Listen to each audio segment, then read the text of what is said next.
તો hello guys, welcome back to auto farming. જય શ્રી રામ, જય બજરંગબલી ડાયરા. ને આપણા ખેડૂત મિત્રોને છે ને ઘણી વખત બગીચામાં બહુ મોટા પ્રશ્ન થતા હોય, તો આપણે બહુ મોટા પ્રશ્નનું નાનકડું એવું સોલ્યુશન તમારા માટે લઈને આવી ગયા છીએ. જે તમે આ જોવો છો ને એ આખું પાવર વીડર છે, અને આ પાવર વીડર છે ને તમને ચલાવવામાં અતિ મજા આવવાની છે. અને 4 માણસનું કામ ખાલી એકનું આપણું પાવર વીડર કરશે. અને આમાં તમને સારામાં સારું પેટ્રોલ એન્જિન લગાવેલું છે અને ચલાવવામાં ઇઝી છે. આમાં ના તો તમારે કોઈ પણની જરૂર પડશે, ખાલી એક તમે આખો દિવસ આને ચલાવવું હોય તો પણ તમે આને ચલાવી શકશો. તો આપણે છે ને આના નાનકડા જેવા ફીચર્સ છે ને એ ફીચર્સ જોશું, અને આ કસ્ટમરે જેની ડિલિવરી લીધી ને એનો પણ આપણે આમાં રિવ્યૂ કરવાના છે. તો તમે વિડીયોને છે ને છેટ સુધી જોજો. હવે આપણે છે ને તમે જોયું કે આપણે આ પાવર વીડર લઈ આવ્યા છીએ.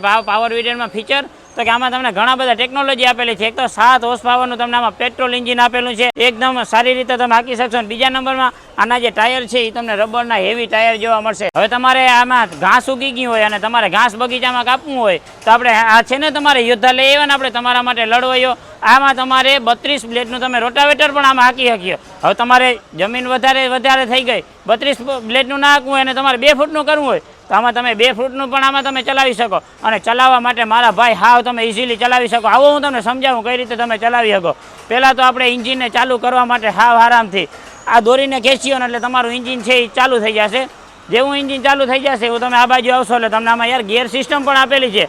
આ બાજુ તમને પહેલો ગિયર આપેલો છે, એની બાજુમાં તમને સેકન્ડ ગિયર આપેલો છે, અને વચમાં તમને રિવર્સનો ગિયર આપેલો છે. રિવર્સ હાંકવું હોય તો તમારે પહેલાં આને પ્રેસ કરવું પડશે.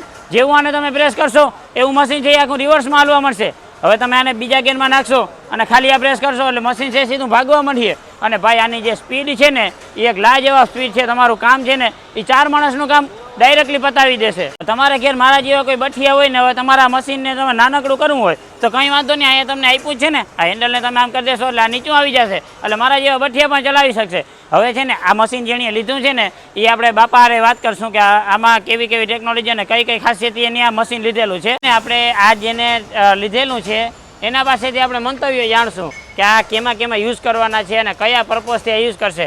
તો બાપા તમારું ઓટો ફાર્મિંગ ચેનલમાં આપણું સ્વાગત છે. અને થેન્ક યુ.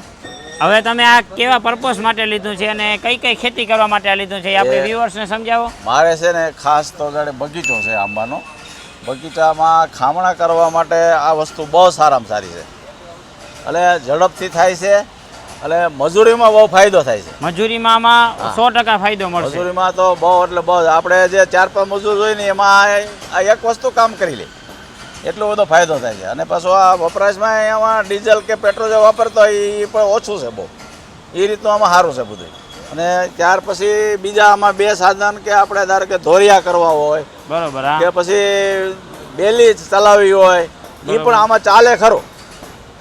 એટલે નાનું સાધન છે પણ આ ગજબનું છે, હાથી જેવું તાકાતવાળું છે. એટલે આપણે આ લીધું જ છે મેં.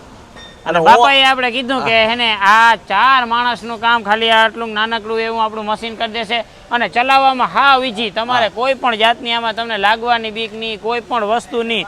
તમે આ 2 હેન્ડલ પકડી અને ઇઝીલી તમે ચલાવી શકો છો. અને બાપાએ કીધું એ રીતે કે આમાં આપણે 2 તો સાથી ચલાવી શકીએ. તમારે બેલો ચલાવવો હોય અને તમારે ધોરીઓ નાખવો હોય તો તમે આમાં ધોરીઓ પણ નાખી શકો છો. બીજું કાકા તમે આમાં શું ફેસિલિટી જોઈ? ફેસિલિટી હવે આમાં ધારો કે એવું છે કે આપણે પાટલો ચલાવીને એવી જોયું તો પાટલામાં એવું છે કે થોડુંક વજન ઘટે. બાકી માથે પાટલો આપણે બેસીને સીટવાળું બનાવવું હોય તો બને છે, પણ એને આ થોડુંક વજનમાં સમસ્યા આવે. બાકી ઝડપથી ચાલે છે, એમાં કંઈ ના નહીં.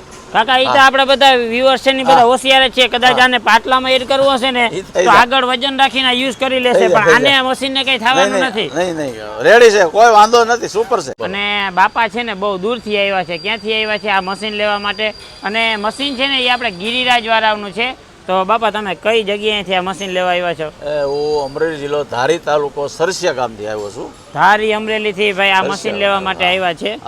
અને કાકા તમારો નંબર કે? મારો નંબર 99 092 76 808. આ મારો પરમેનન્ટ નંબર છે. હું આ ચલાવું, કોઈને લેવાનું થતું હોય તો મને પૂછપરછ કરી શકો છો કેવું ચાલે છે કે કઈ રીતનું સાધન છે. મારી પાસે તો ટોટલ આ બાબત આ મશીનના બધા અભિપ્રાય મળશે. આ મશીનના બાપા પાસે બધા અભિપ્રાય મળશે. તમારે હુઈથી લઈને દોરા સુધીનું બધું કામ હશે ને બાપા તમારું સોલ્યુશન એક જ ચૂટકીમાં તમારું કરી દેવાના છે. એટલે તમારે કોઈ પણ જાતની એન્જિનિયરની કે મેકેનિકલ આગળ જવાનું કે ઘડીક આપણે મેકેનિકલ આગળ ગયા કે ઘડીક ગેરેજ વાળા આગળ ગયા નહીં. હું બાપાએ નંબર આપી દીધો છે. બાપા ટેન્શન ફ્રી માણસ છે એટલે તમને સીધું સોલ્યુશન આપી દેશે. અને બાપા બીજું તમને ડિલિવરી લેવાની કે ખૂબ મજા આવી ગઈ? નહીં નહીં, બહુ સરસ, ફૂલ મજા આવી ગઈ. Thank you. તો તમે ઓટો ફાર્મિંગમાં આપણી પબ્લિકને બધું આના નેનો પાવર ડીલર વિશે સમજાવવા માટે. બહુ સારું, બહુ સારું. બાપાએ તો તમારું કામ હાવ હેલું કરી દીધું. કાકા તમને એને નંબરે આપી દીધો હે, તો અત્યારે તમે બાપાને કોલ કરી શકો છો કે આ મશીન કઈ રીતે હાલે છે. અને જો તમારે મશીન લેવું હોય, ગિરિરાજ એગ્રો ઇક્વિપમેન્ટમાં આવી જાવ કે જ્યાં તમને આ સાધન પણ મળી જશે અને નંબર ડિસ્પ્લે દેખાય છે, એટલે તમારે રાહ જોવાની જરૂર જ નથી. તો અત્યારે તમે ફોન લગાવી અને આ મશીનનું બુકિંગ કરાવી શકો છો અને આ તમને હોમ ડિલિવરી પણ આપી દેશે. હવે તમને જો આ વિડીયો ગમ્યો હોય તો એક જ કામ બાકી રહ્યું, ચેનલને સબસ્ક્રાઇબ કરવાનું. અને આવી ઇન્ફોર્મેશન તમારે સરસ મજાની જોતી હોય ને તો ઓટો ફાર્મિંગ વાળા તમારા માટે ગોતી આવીએ. તમારે ક્યાંય જવાની જરૂર નહીં રહે. તો અત્યારે ચેનલને સબસ્ક્રાઇબ કરી દો, લાઇક કરી દો, શેર કરી દો અને અમારા ઇન્સ્ટા પેજને ફોલો કરવાનું ભૂલતા નહીં. મળશો આવા જ વિડીયો સાથે. ત્યાં સુધી જય દ્વારકાધીશ.